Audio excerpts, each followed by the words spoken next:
in 1935. I was 15 in a Christian college, and at that time, very important discoveries of necessarily human paintings in caverns in the south of Spain were made, and the specialists said, very likely, these paintings date back to about 15,000 years from now. In my book of religious teachings, it was written that the first appearance of man on earth dated back to about 40 centuries before Jesus. I said to him, what is the credible? The father said me, no, please don't confuse two things.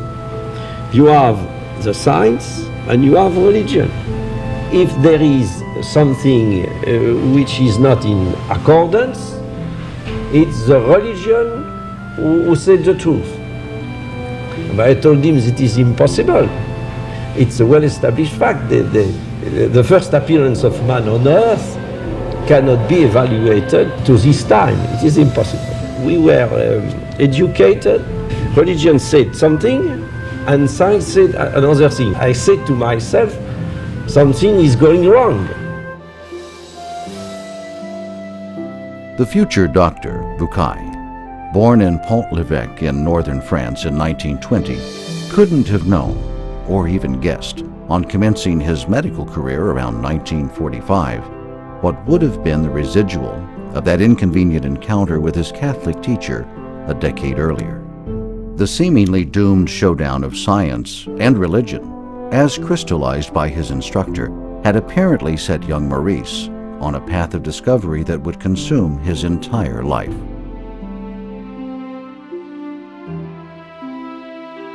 Bucaille had set out to examine the Holy Scriptures themselves in the light of modern scientific knowledge.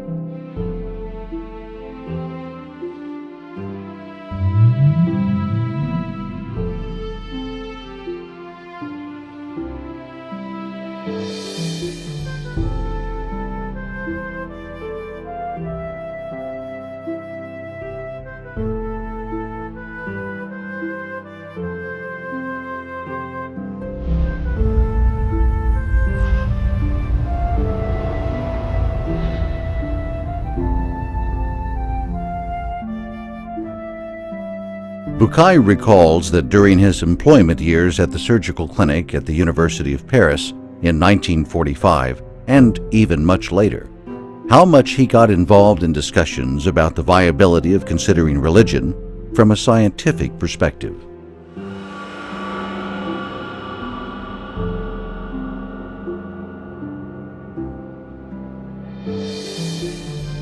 The outcome of his encounters were not altogether unexpected to Bucaille. He wrote, "The materialist atheist scientist is unable to find in Judeo-Christian writings any language that is even vaguely similar to his own.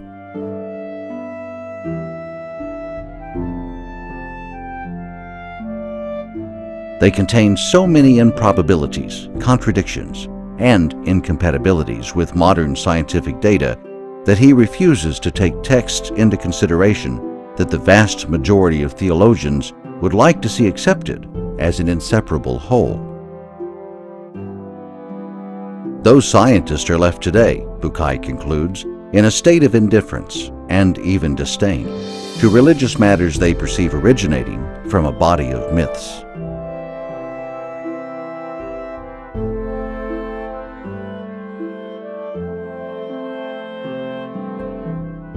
In the Gospel of Luke, for example, you have between Adam and Jesus 76 generations are mentioned.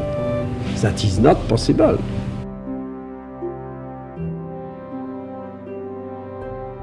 Bucaille had noted early on that when science and religion are discussed in the West, people are quite willing to confine themselves to Judaism and Christianity, but they hardly ever consider Islam. Exegetes in Christian or Jewish communities think that the religious teachings were inspired to the author of the Bible, but considering the things which are not religious teachings, it's a fact that they wrote according to the ideas, superstition, myth of their time. Alors il l'a fait en tant que catholique, mais il s'est intéressé à l'islam. Et je ne sais pas du reste, dans quelles conditions, il ne me l'a pas dit. Et il a vu que dans le Coran, on insiste beaucoup, comme vous le savez, sur la création. La création qui est un signe de Dieu, ayat, les signes de Dieu dans l'univers, dans la création. Et je pense qu'il a bien vu que le Coran montrait que, au fond, la création était un don de Dieu et en même temps un appel de Dieu, que nous étions des créatures. Bon. Indeed, there was no way then for an increasingly inquisitive Bukai to understand, let alone appreciate, any feature of the Islamic culture. For what appeared to be a deeply rooted principle of misconception in his Western education about Islam had left on him a seemingly indelible impression for a long time. He wrote, "As I grew up, I was always taught that Muhammad was the author of the Quran. I remember seeing French translations bearing this information. I was invariably told that the author of the Quran simply compiled, in a slightly different form, stories of sacred history taken from the Bible. The author was said to have added or removed certain passages while setting forth the principles and rules of the religion he himself had founded. Most people in the West have been brought up on misconceptions concerning Islam and the Quran. For a large part of my life, I myself was one such person." When I was at that time approximately in the 40s, received Muslim patients in Paris, and when I had the opportunity to speak with many of them concerning their religion. For me, originally, I thought that the Quran was the work of a man. Throughout a good deal of the 60s, Bukai happened to be treating Muslim patients in Paris. As he observed, they often referred to their book, the Quran, in a language that was totally foreign to him. Bukai had finally come to the conclusion that in order to correctly satisfy the requisites of textual analysis of the Holy Scriptures, an educational decision had to be taken, albeit a little late. I took the decision to learn Arabic in Paris. I was 50 exactly at that time. And so the freshman Bukai of the autumn class of 1970 had enrolled to study Arabic in Paris's prestigious National Institute of Oriental Languages. The students are able to read the parts of the Quran which are not too much difficult, like most of the passages of Surah Al-Baqarah, for example, and at the same time, modern Arabic, like Al-Ayam min Taha Hussein, to compare the Arabic language of the Quran, Al-Fusha, with modern Arabic. That was an excellent thing for us to make a comparison and to feel that the language of the Quran was something without any comparison.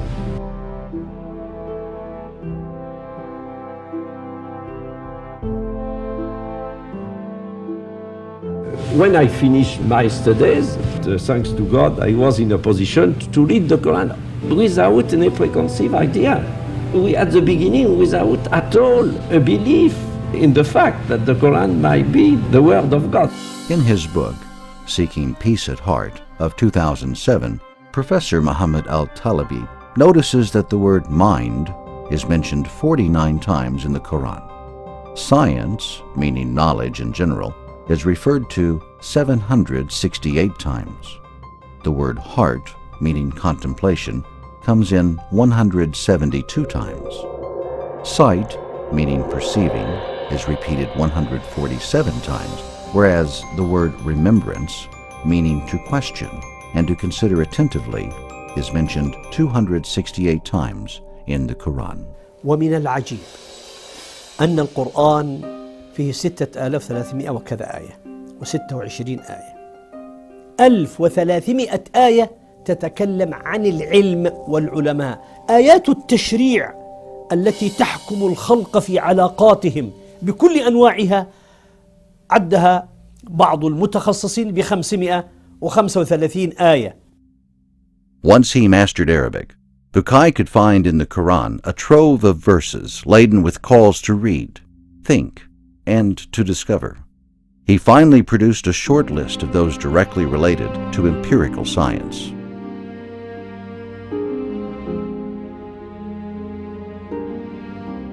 I took notice of a lot of verses. At the end, that was approximately between 150 and 200 verses, and gathered all these verses by discipline, by chapters, and I was extremely embarrassed. I said to myself, but it appears to me that it is impossible, considering what was the history of sciences, that a man would have written that almost 14 centuries ago. Seeking scientific precision in his search, Bukai reflects on what could be a scientifically acceptable or unacceptable passage in a certain scripture. He says, "What I intend to consider here are the incontrovertible facts, even if science can only provide incomplete data, but they will nevertheless be sufficiently well established to be quoted without fear of error." Perhaps the year 1976 stands out as probably the happiest and most prolific in Dr. Bukai's career. As the year opened, he almost completed a breakthrough study of certain holy scriptural texts in relation to selected modern scientific fields, notably medical examination of the Egyptian mummies. In that area, Bukai had applied his pioneering techniques to 2 specific pharaohs, and, in the interim, succeeded in scientifically identifying the Pharaoh of the Exodus. Bukai's study had reached to cover other scientific disciplines of astronomy, geology, biology, botany, embryology, and theoretical physics. The outcome was considered by many as a major breakthrough in understanding the scientific signs of one of those holy scriptures, the Quran. On February 17th, Bukai had relayed the outcome of his team's research, conducted in Cairo, on the mummies of Ramses II and his successor, Mern-Ptah, in a lecture delivered at Paris's National Academy of Medicine. In summer, his groundbreaking book, The Bible, the Quran, and Science, was published, crowning several years of research, including 5 of learning and reading Arabic. On September 26th, the mummy of Ramses II had arrived in Paris for treatment as a result of 2 years of persistent effort personally initiated and followed through by Bukai, which finally yielded an accord on top levels regarding the Ramses operation. On November 9th, Bukai had to head back once more to building number 16 at Rue Bonaparte. This is one of the oldest and most prestigious of science academies. One could clearly see the marks of the French Revolution on its facade. It is the French Academy of Medicine, which was founded in 1731.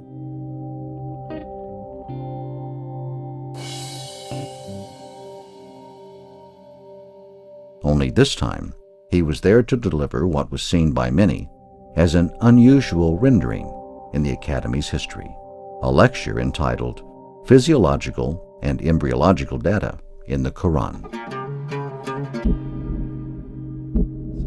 In 1976, for the first time, in a lecture at the French Academy of Medicine in Paris, the word Quran appeared.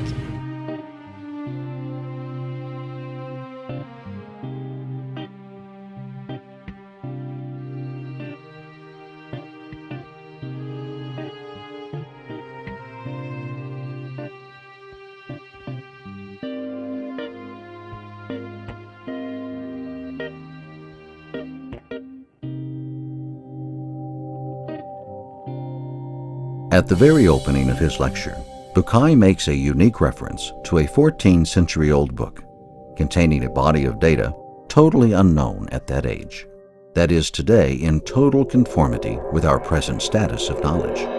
He added, that in itself stirs difficult problems. Being a religious book adds up supplementary questions to those problems. By examining the Quran, Bukai bluntly stated that the physiologist and the embryologist would be surprised to find references to data in these disciplines, as well as in many others, including the creation of the universe and the aquatic source of life. To provide a sound base for his conclusions, Bucaille went on to probe the authenticity of the Quranic text by examining the history and the method of the book's preservation. Immediate registration of the revelation, as it was read by Prophet Muhammad over a period of 23 years until the book had been collected in its present book form by the third Caliph Othman bin Affan in the 7th century. They were stupefied, and the question which was put was the following one: are you sure that the text of the Quran we have now is the text of the old times? I said them, go to our national library and you will be able to find all texts of the Quran of the 8th century of the Christian era, and you will be in a position to compare the text of that time and the text which is widespread now. This was not an objection, that was a question. This lecture has not have been forgotten. Certainly not. The lecture was just the beginning. The phenomenal success of his book, the Bible, the Quran, and science, had unleashed unforeseen currents that not even Bucaille could have ever seen coming. And it seemed that Maurice Bucaille was the first Western scholar to write and publish in that field of comparative studies. حسب علمي كان ذلك كذلك.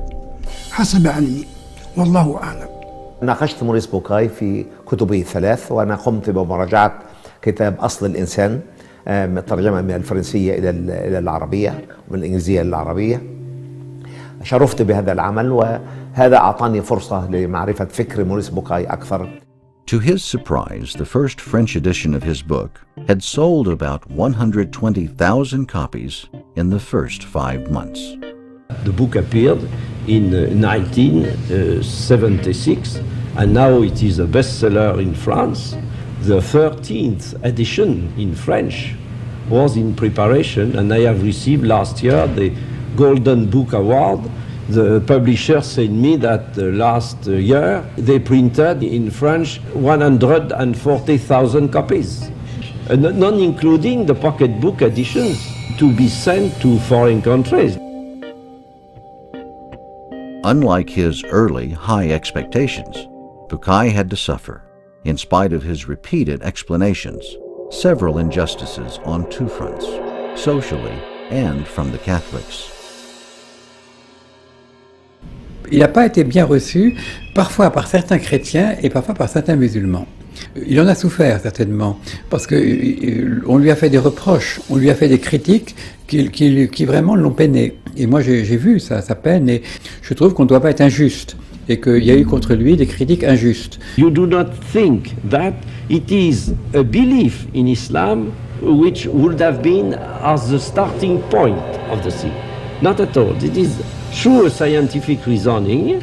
I said the Quran cannot be the work of a man. هذا الكتاب أثار غضبا شديدا من طرف الكنيسة، وكان الأب لأنه يعرف كتاب بوكاي من الرهبان الذين بقوا على صلاتهم الودية مع موريس. دكتور بوكاي كان يحب الحوار بين العلم والدين. كان طبيب ورجل العلم، وكان مؤمن، وكان يعتقد بأن لابد من العلم والدين يمشوا معا. هذا فضل موريس بوكاي، وكون هذه الشهادة تأتي من رجل غربي مسيحي كاثوليكي لا علاقة له بالمنطقة العربية، وتأتي بهذه القوة وهذا الوضوح وبهذه الموضوعية، هذا الذي حمدناه له. It's a terrible thing when in your life, when you are almost 50, you have in your mind, you say, but maybe I am completely wrong about the Holy Scriptures, but it's terrible. Alors, I wanted absolutely to improve my knowledge concerning the Quran without any particular aim, not at all. وقعت قطيعة لا شك فيها بين موريس بوكاي ووسطه. Oui, certains chrétiens pensaient qu'il était musulman, qu'il défendait mieux l'islam que le christianisme. Et certains chrétiens ont cru, à tort à mon avis, qu'il avait écrit ce livre pour dire l'islam est vrai et le christianisme c'est faux. Ce n'était pas du tout son idée. Mais certains chrétiens lui ont reproché finalement de montrer trop bien les valeurs de l'islam, du Coran, en disant le Coran et la science s'appliquent très bien ensemble, tandis que la Bible et la science ne s'appliquent pas. My problem is very simple, to say the truth. In 1976, it didn't seem that the social pressure, subtle or explicit, that Bukai has had to fall under could bend the determined scholar as he declared his major conclusion: Quran and science are intertwined. بوكاي انتصر على الكبر وانتصر على الضغط الاجتماعي. So, years later, while still basking in the phenomenal success of his first book, The Bible, the Quran, and Science, Bukai's life plan has shown a major shift. He decided to dedicate all his time to scientific research in relation to the scriptures.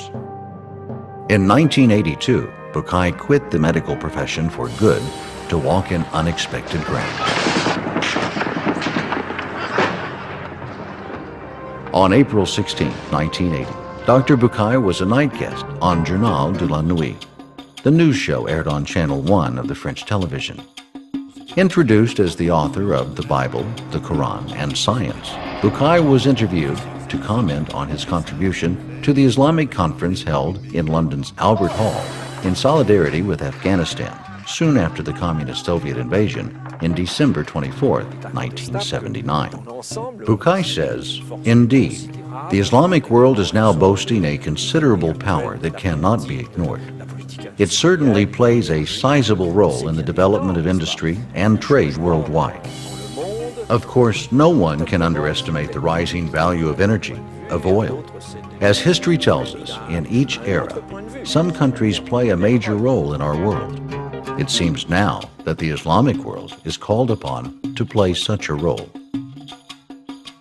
With an ever-increasing number of prints and translations of his book, The Bible, the Quran, and Science, it seemed that the school of exploring scientific signs in the Holy Scriptures is really gaining new momentum. Il était donc médecin, il était compétent dans les sciences. Il n'avait pas une formation théologique vraiment très très profonde. Il n'avait pas fait d'études de théologie chrétienne et même musulmane. Il connaissait le Coran, mais il n'avait pas étudié les grands auteurs coraniques de musulmans. Il n'avait pas fait l'exégèse, par exemple. Et du côté chrétien aussi, il n'était pas très au courant des recherches de l'exégèse et de l'histoire du christianisme. اتجاه حوار بين كتابين، القرآن من ناحية والكتاب المقدس من ناحية أخرى. كان صيحة ودويا علميا. كان غربيا، لم يكن شرقيا، يتهم بأنه يكتب بحكم العاطفة، شهادة مثقف غربي، ثقافة عالية. وجد أن القرآن بكل الموضوعية والحيادية والتجرد ليست فيه ثمة شائبة فيما يتعلق بالعلم الحديث. ردة فعل المسلمين وترحابهم الكبير بكتاب الدكتور بوكاي لها كذلك علاقة بنقد الجمهور الفرنسي الكاثوليكي له، ذلك أن الكثير منا المسلمون نرى فيه تفضيل وتقديم للقرآن على الإنجيل وعلى الكتاب المقدس، وكأنما نستعمله حجة عليهم. Naturally, reactions to Bukai's argument had to juxtapose, depending on one's perspective. As is always, those who sail high seas are destined to be struck by strong winds of criticism, not all necessarily favorable, fair, or decent.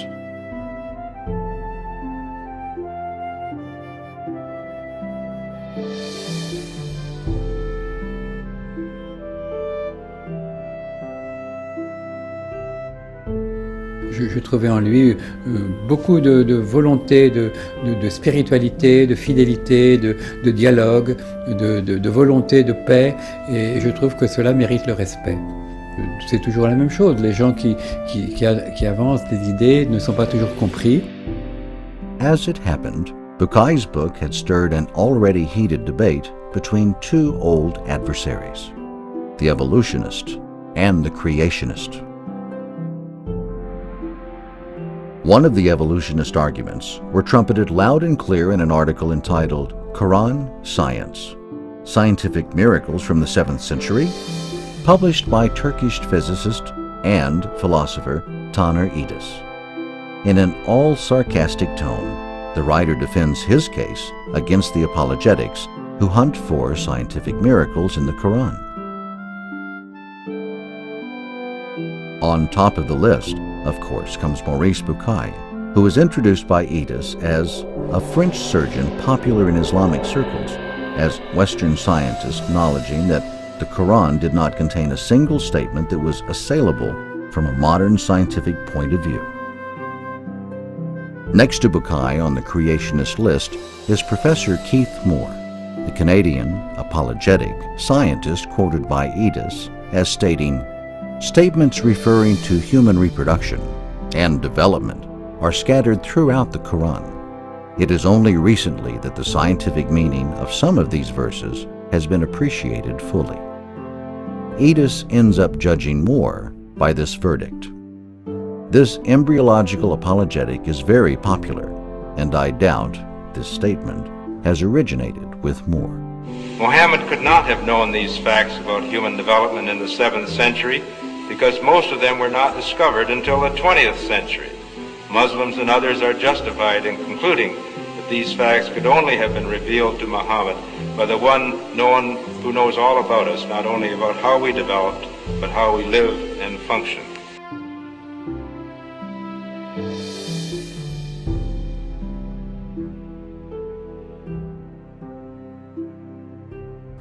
موريس بوكاي لم يكن لاهوتيا، وليست له الثقافة لاهوتية، ولم يكن راهبا، كان طبيبا من أشهر الأطباء.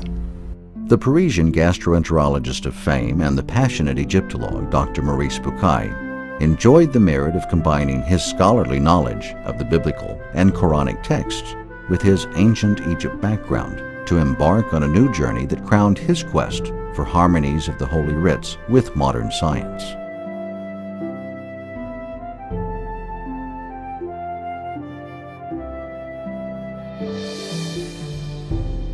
He wrote, "I had journeyed to Egypt during the second half of 1974 in search of various archaeological and medical data concerning certain pharaohs. In particular, I was after documents pertaining to the Exodus. My intention was to examine certain passages in the Bible and the Quran under the light of recent information provided by Egyptian archaeology. During my first visit to the royal mummy's room, I wondered whether or not my plans for this research would lead to conclusive findings, and whether I would be able to effectively justify the confidence the Egyptian authorities had placed in my project.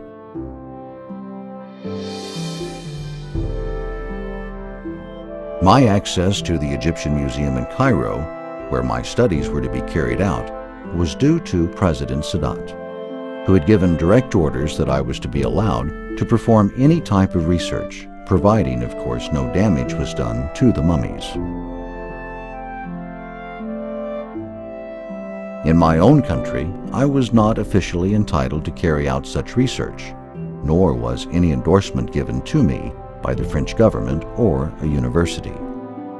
My presence at the museum, where I was very kindly granted every possible facility for research, was uniquely the result of personally contacting certain people. My initial contact was Mrs. Sadat, whom I knew through my medical practice. Her family had granted me its confidence after the successful treatment of a family member. I took the opportunity of informing Mrs. Sadat of my conclusions regarding the likelihood that a particular pharaoh may have taken part in the Exodus. At that time, however, my theories were supported merely by data drawn from my study of history, archaeology, and hieroglyphic texts. She gracefully agreed in no time to present a request on my behalf to President Sadat. With extreme gratitude, I later paid a visit to the President himself. At the time, there was not a single harbinger that might have helped me foresee the developments that were to follow.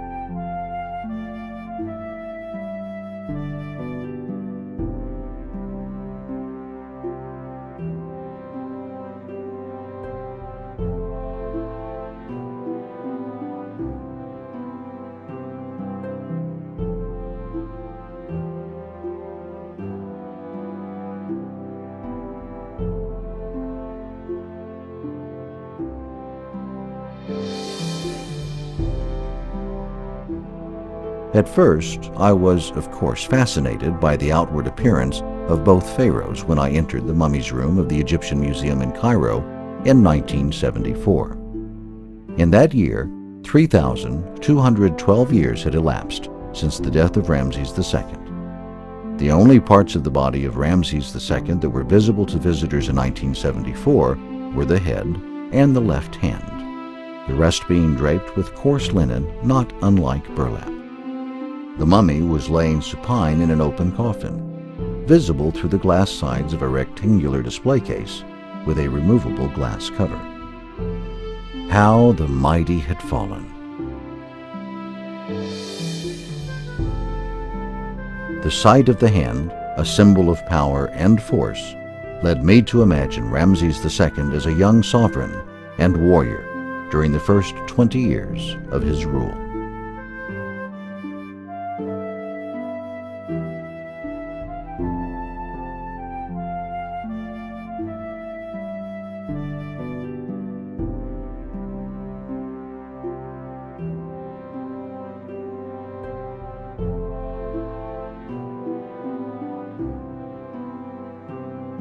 The purpose of my own project was to examine the possibilities of making new discoveries and to extend the research to branches of medicine that had not yet been included. The research was to focus on the remains of two pharaohs. Mernptah, research in the field of forensic medicine, was to prove of great value in determining the cause of his death, and Ramses II, thought by many biblical scholars to have been the Pharaoh of the Exodus. It seemed to me that the experts' arguments were weak in terms of factual evidence, and that precise data on the condition of the pharaohs at the end of their lives could cast light on the matter, providing indisputable evidence. Our earlier studies had already shown that the mummy of Ramses II, and likewise other pharaohs' mummies, had suffered serious damage before the bodies of numerous kings were discovered in the necropolis at Thebes nearly a century ago. In the case of Ramses II, the damage was twofold. First, structural, the extent of which had already been determined by X-rays, and secondly, biological, the causes of which had already been discovered as well. I discussed these problems several times during my talks with President Sadat and those around him. On January 23, 1976, President Sadat announced his decision to entrust the mummy of Ramses II to France. He asked me personally to announce the measures that needed to be taken to rescue the other deteriorating mummies after Ramses' stay in Paris.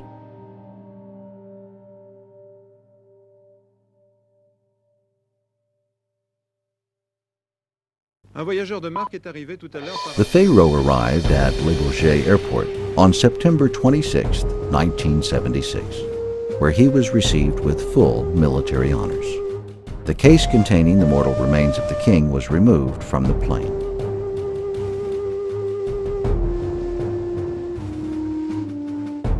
From the airport, the mummy had been transferred to the Museum of Anthropology for hospitalization, in one of the specially prepared rooms.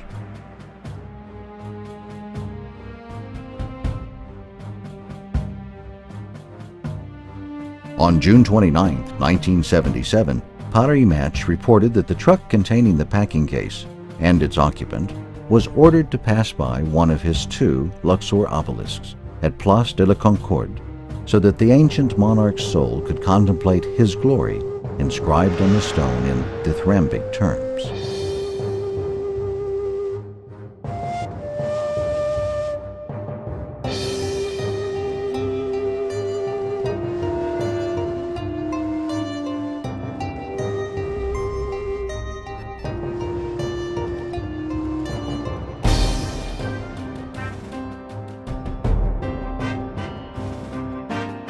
Operation Ramses lasted almost 8 months and was directed by Christian de Roche-Noblecourt, curator of Egyptian antiquities at the Louvre, and by Professor Lionel Bellew, director of the Museum of Anthropology.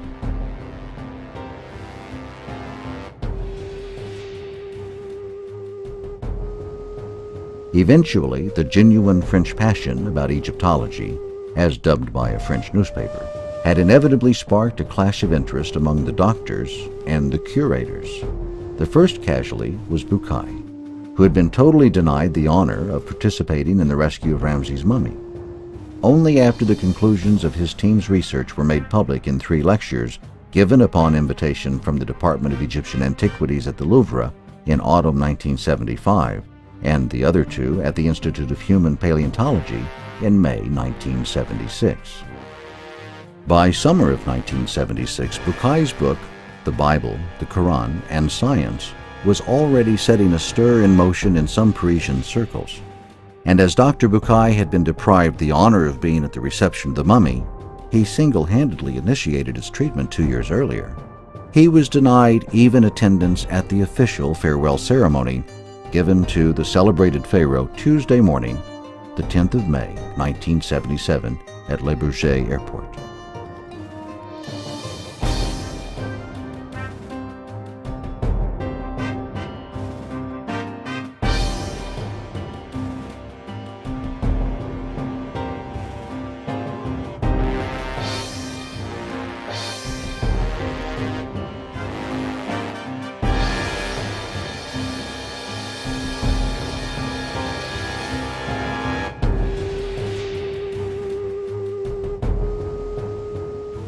By the time Ramses II died, at the platinum age of 90, following a glorious rule that lasted almost 67 years, 1279 to 1212 BC, he had apparently outlived 12 of his sons. So it was his 13th, Mernptah, who succeeded him to be the 4th in the line of the pharaohs of the 19th dynasty. At the time of his ascension, he was probably nearly 60 years old. Mernptah's reign was short-lived, perhaps only 9 or 10 years, as well as rather dull in comparison with that of his star predecessor.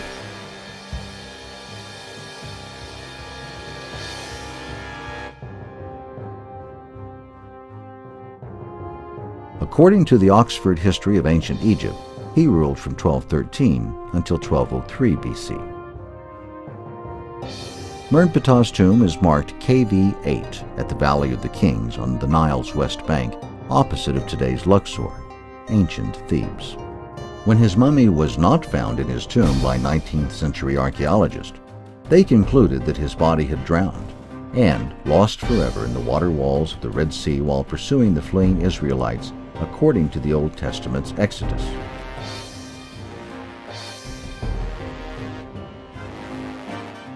But the theory had been refuted when the mummy of Mernptah was discovered by Victor Loret in 1898 in the Valley of the Kings.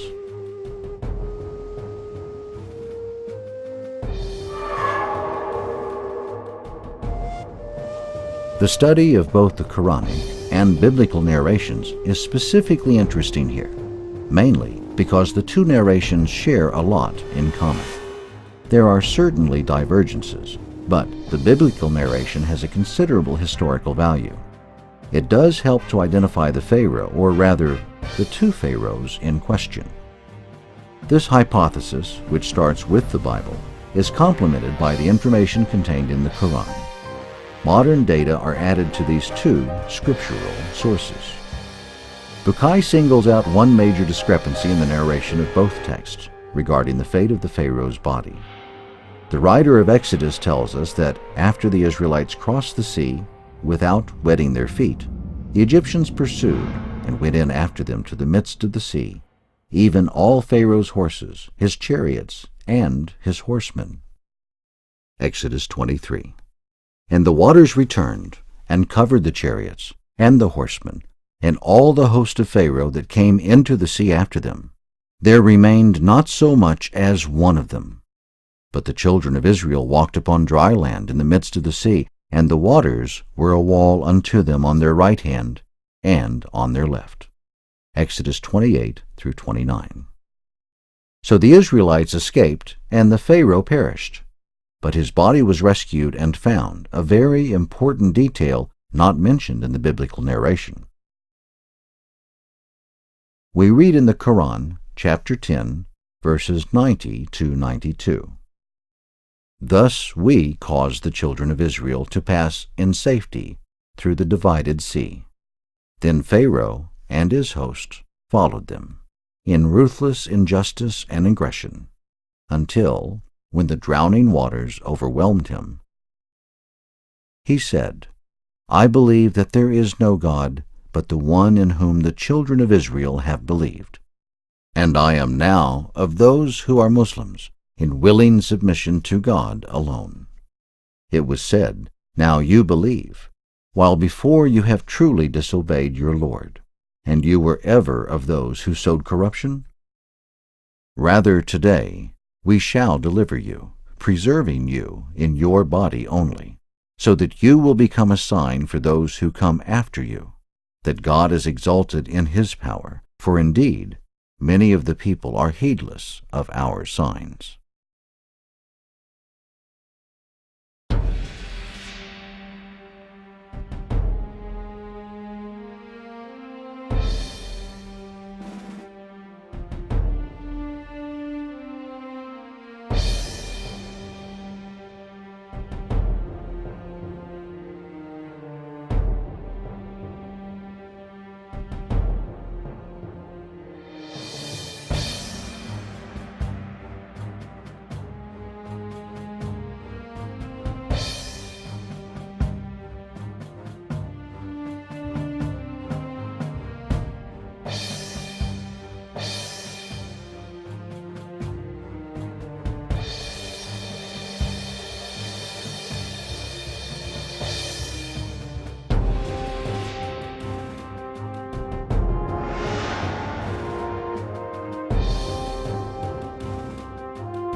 As a young man, Moses, after slaying an Egyptian, fled from the face of Pharaoh and dwelt in the land of Midian.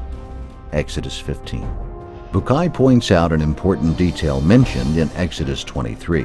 And it came to pass in process of time that the king of Egypt died. Exodus identifies that king being the one who ordered the Hebrews, by forced labor, to build new cities. And they built for Pharaoh treasure cities of Pithom and Ramses. Exodus 11. Bukai concludes that Exodus, with the returning 80-year-old Moses, could only have taken place during the reign of Ramses' successor. So, one Pharaoh died during Moses' stay at Midian, while the other perished pursuing the fleeing Israelites. Not a single Pharaoh for Moses then, but two: Ramses II, Pharaoh of the oppression, and Mernptah, Pharaoh of the Exodus. Having published the results of his examination of the mummies of both pharaohs, freely conducted in the Cairo Museum during 1974 and 1975, Dr. Bukai had headed on the afternoon of February the 17th, 1976, to the French National Academy of Medicine to present a paper entitled Application of Medical Methods to the Examination of Pharaonic Mummies, in which he introduced the conclusions reached by his Egyptian Franco team. In his book of 1987, Mummies of the Pharaohs, Modern Medical Investigations, Bukai dissects in detail these conclusions. He says, "It was apparent to my colleague Michel Durgon and me that mummification had been carried out with perfect success on the body. Visual examination of it was not enough. However, what we needed was material proof. This we obtained by microscopic analysis of a tiny fragment of the mummy. It was examined under the microscope by Professors Jacques Mignot and Michel Durgon. They were thus able to show the perfect preservation of the smallest anatomical details visible, the transversal striations of the fibrilla, as we have already seen on other mummies. For it to have retained these microscopic features to this day, the body must have been embalmed while in good condition.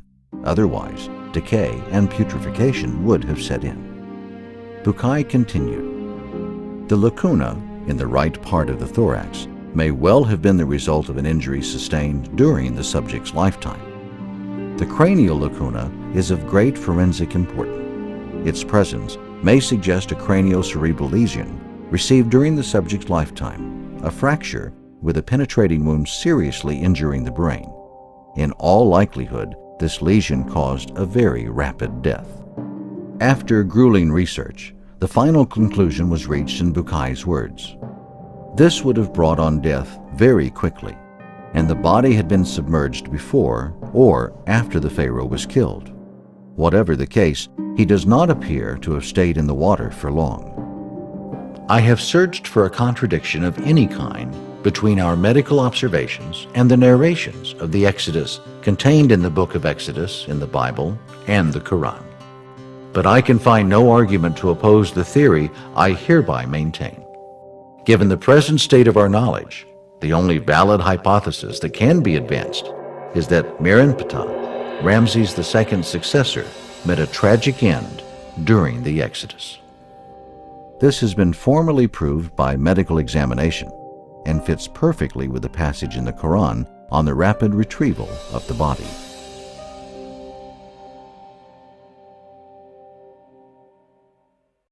"Rather today we shall deliver you, preserving you in your body only, so that you will become a sign for those who come after you, that God is exalted in his power, for indeed many of the people are heedless of our signs." Here is a material presence of the mummified body of the man who knew Moses, resisted his pleas, pursued him as he took flight, and lost his life in the process. His earthly remains were saved by the will of God from destruction to become a sign to posterity, as it is written in the Quran. Bukai wraps up his argument with a piece of advice for those who seek, in modern data, a proof of the veracity of the Holy Scriptures. He asserts, "They will find a magnificent illustration of the verses of the Quran when they see the retrieved body of the Exodus Pharaoh by simply visiting the Royal Mummy's Room in the Egyptian Museum in Cairo.